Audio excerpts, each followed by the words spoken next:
welcome to the show. I'm Sherry Schreiner. A couple things I want to talk about today. Now there's a lot of hype with Trump firing Comey.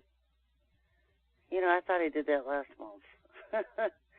There were videos out 2-3 weeks ago about Comey being fired and Trey Gowdy taking his place. So I don't know. And now again he fires him. Well, whatever. And so all that is meaningless. He just replaced one lizard for another. Because that's basically all Trump's doing, is swapping out the old lizards and bringing in the new. There's not a whole huge human selection left in D.C. They've all been soul scalped and taken over, so I don't get caught up in the distractions unless the Father wants to pull me into something in particular, because it's all charades right now. It's just charades. None of it's going to matter. When you look at what's going on, because I have to keep track of both sides and all these different factions fighting against each other and trying to take over the world. It's like a sci-fi movie constantly. There's one coin. And on one side of it, it's la, la, la. Everything's going to be good. The currencies are going to revalue. We're going to have a worldwide global currency revaluation, and everyone's debts are going to be erased, and no longer going to have an IRS. The Federal Treasury is going to be replaced with the Chinese elders, the secretive one in Reno, Nevada, and then on the other side, you have economic Armageddon coming. And you know what? The controllers behind the scenes, they own the coin, so they don't care which side you're on. They sell you both sides. I get it. I totally get it. The one side wants you to believe that great benefits are coming to humanity. We're going to get all this released new technology that they've suppressed over the years. But we're going to have anti-aging and better health, and when you read between the lines, anti-aging, you mean replaced by synthetics and clones? Or the healing machines, the soul-scalping machines? And then you have the humanitarian project funds and lifting the world out of poverty with humanitarian aid and projects. If people want to live in a desert where there's no food and no water, and they want to live in mire where there's nothing, that's never going to change. So you're just throwing money away into the mire to pay for their sustainable existence in it. Or you move them to communities where there is food and water and shelter to begin with. People keep dumping money at the pockets of the people who push this madness. They want the people 50 miles outside town living in mire so they can take their cameras out there and then sell it to the world that this is how Africa lives. Meanwhile, 50 miles away, there's houses with electric and shopping centers and plazas and malls. I mean, come on, folks. Africa is very modern. They don't want you to see that part of Africa. They want you to see naked people in huts. Cleaning up the poor countries is bad business for the nonprofits. They make billions of dollars in donations, bleeding the world dry for causes that are intentional causes, to soak you of your money. So don't believe the propaganda you see on TV, folks. Imagine my shock. When I was a freshman in college, I was at Liberty University in Virginia, and one of the first people I met was a foreign student from Kenya. Of course I was shocked. I wouldn't have believed they even knew about colleges in Kenya. And he schooled me on Africa. I remember when I was at Kent State University, and my teacher, my professor, was from Sierra Leone, and he said he had to go to what was it, New York, to see a lion in a zoo, because he'd never seen one in Africa. I mean, come on, folks. We've spent trillions of dollars in defense spending, in weapons, in child trafficking, and human trafficking. At this rate, if they wanted to fix the world, they could afford it to give everybody $1 to $5 million apiece and let themselves do with it what they want. Pull themselves out of the mire, move to where they want to, set up themselves the kind of life they want to have. But that's not the kind of solution they want. Most of us want a better path for mankind, and we get it. We don't want anyone to suffer. We don't want them to suffer now or tomorrow or yesterday. We want everybody to be happy and have peace for everyone. But that hasn't happened in 6,000 years, folks. And it's not going to happen now. Look who runs the planet. And the same people, the same group of controllers who keep humanity in this mess, who created it, who keep them enslaved to it, who keep them in it, are now coming as our saviors. Saviors of mankind. The whole group of 11 of them. They are the coin, folks. They play both sides of it because they are both sides of it. And they have no plans to rebuild infrastructure. None of the governments do, because they know Nibiru is coming.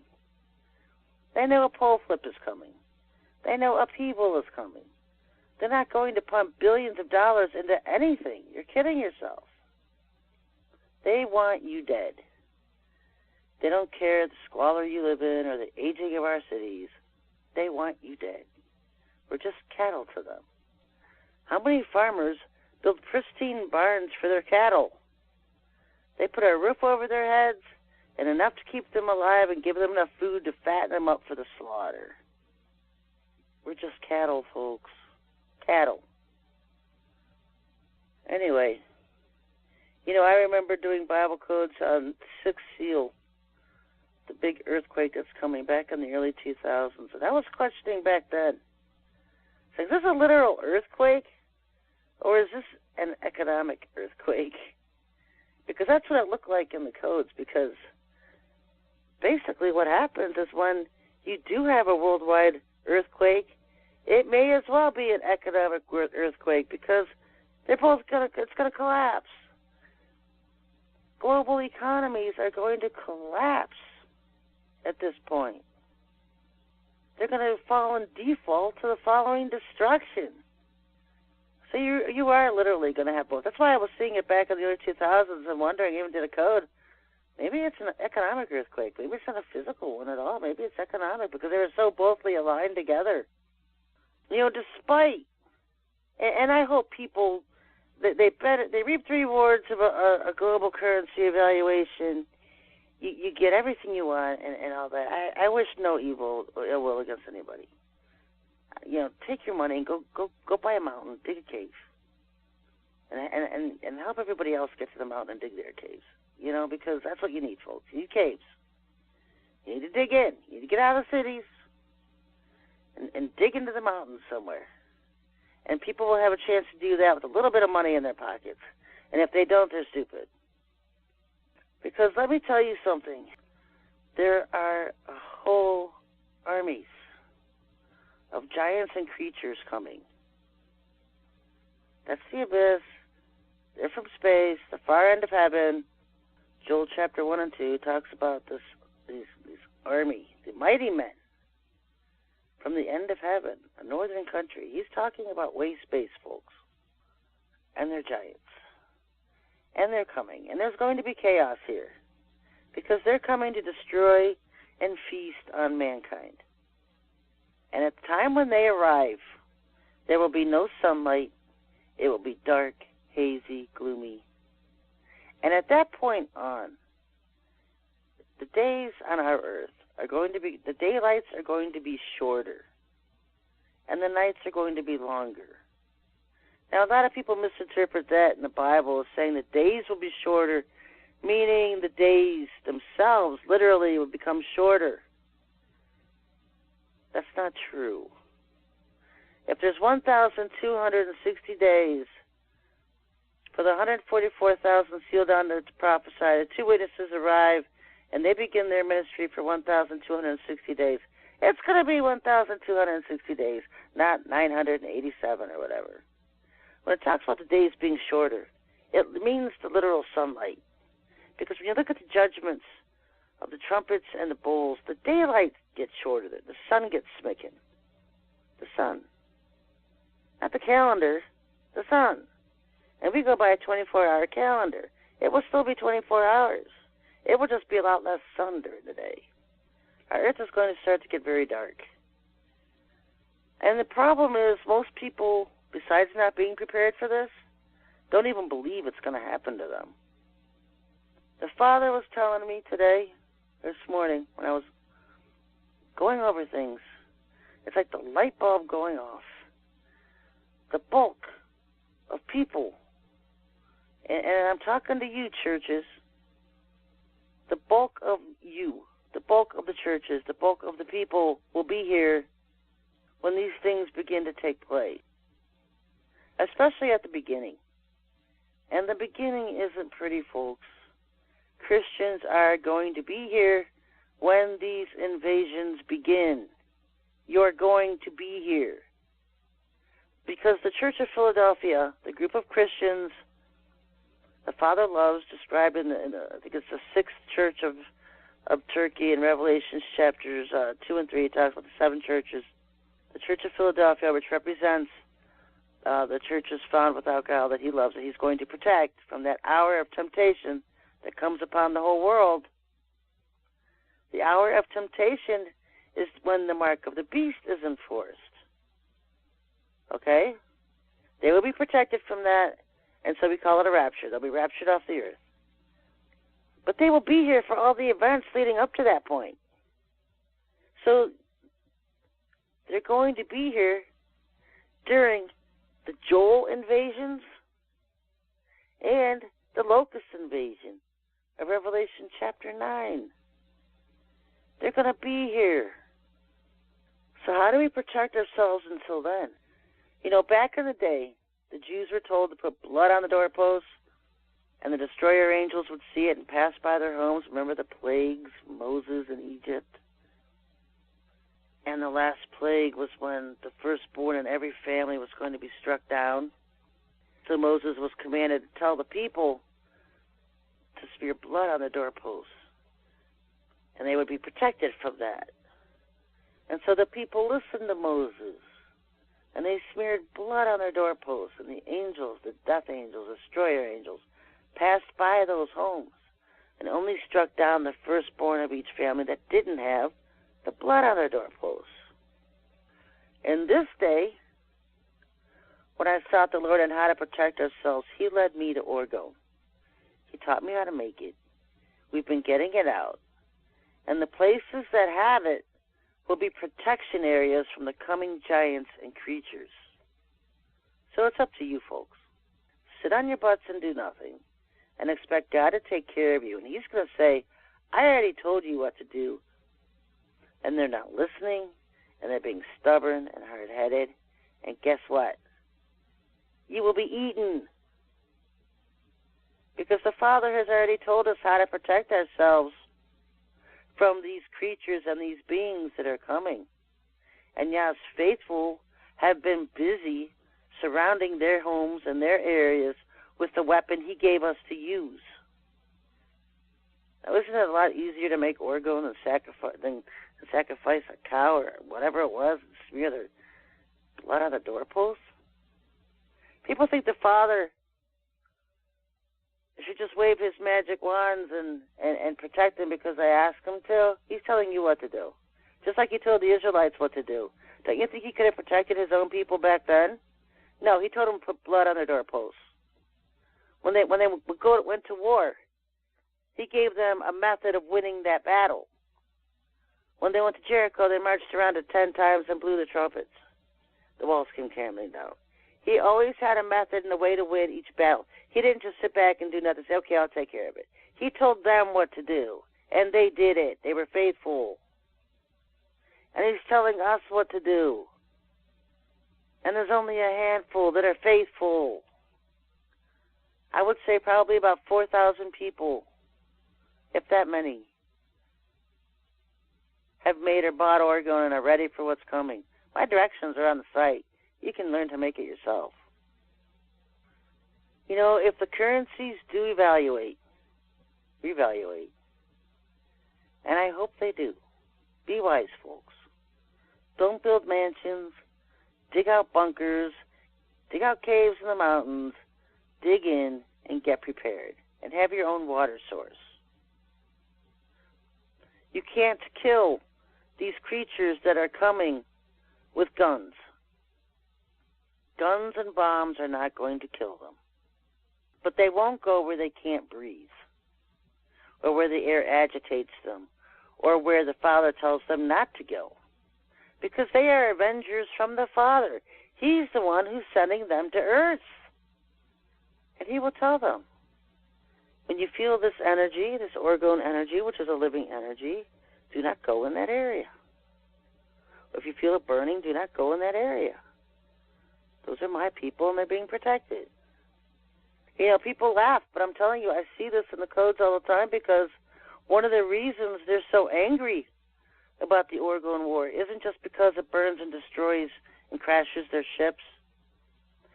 It's because it gives people protection from them. It's protection. It already works as protection. So what do you think it's going to do later, when it really matters the most? Right now, we're just being hounded by night terrors and stuff, and you can end those by putting orgone in your rooms. I'd rather have a night terror than a 15-foot giant in my house. Don't you think, folks? Their arrival is going to start with a bang. Darkness, gloominess, earthquakes, giants and creatures everywhere. And then we're going to have a group of idiots proclaiming they're here to help mankind, that they're world teachers, ascended beings, ascended masters, while they're enjoying every second of watching the demise of mankind taking place. Don't be fooled by them, folks. I told you the last regime coming is going to seem mild in comparison to the one we have, especially with brutality and merciless killing of mankind that's coming. The old regime did everything behind closed doors. The one that's coming won't care. We're going to get transparency like we've never had it. The day of the Lord, the sixth seal, the giants' invasion of Joel's 1 and 2, the locust invasion of Revelation 9. The church is going to be here for these, because all of these events happened before the mark of the beast is enforced. We're going to be here to see the comet fall, the asteroid hit the earth. We're going to be here. Another thing is that we always expected the mark of the beast to be enforced September of this year. September of 2017 was the target date. I don't feel that for 2017. I know people just want to scream. I haven't been feeling it for a while because there's been too many delays. There's too many things that have to happen first. And we don't have time from here to September for all these events to all of a sudden take place. I could be wrong, but I'm telling you, I do expect invasions to start this year. But as far as the mark of the beast enforcement, I'm not feeling it until 2018 because there's too many other events that need to happen. We've got the locust invasion coming. We've got forces of hell coming. We've got the creatures from space coming. The Father ascending. Giants. We have. You talk about chaos and action-packed times coming. They're coming, and all that's going to happen first. So what I'm saying is I don't see no mark of the beast enforcement this year. I don't think they're going to make their time date. And it's their time schedule. It's not the Father's. It's theirs. It's their time schedule. The global government that's coming is going to put America on its knees in submission to them and everyone else, folks. We are going to have no say and no power over these beings that are coming. Can Trump save America? No. No. No one can save America. America is under judgment. Prepare, folks. Get ready. The first thing to happen as America is fallen, America loses its stature. As soon as this stuff starts to happen, boom. There is no superpower in the world left. The 11 idiots are going to take over the world, and through them, the rise of the Antichrist and false prophet. And Satan will rule the world through them. Try to paint a picture here of what's coming, folks. It's not the la-la side of the coin we would all like to have. It's going to be a mixture. As all this destruction takes place, they're going to arrive to Earth and say, hey, we can make it better. Let's flip the coin. Let's go to the la-la side. We're here to save you. We're here to help mankind. They're beasts, folks. They're animals.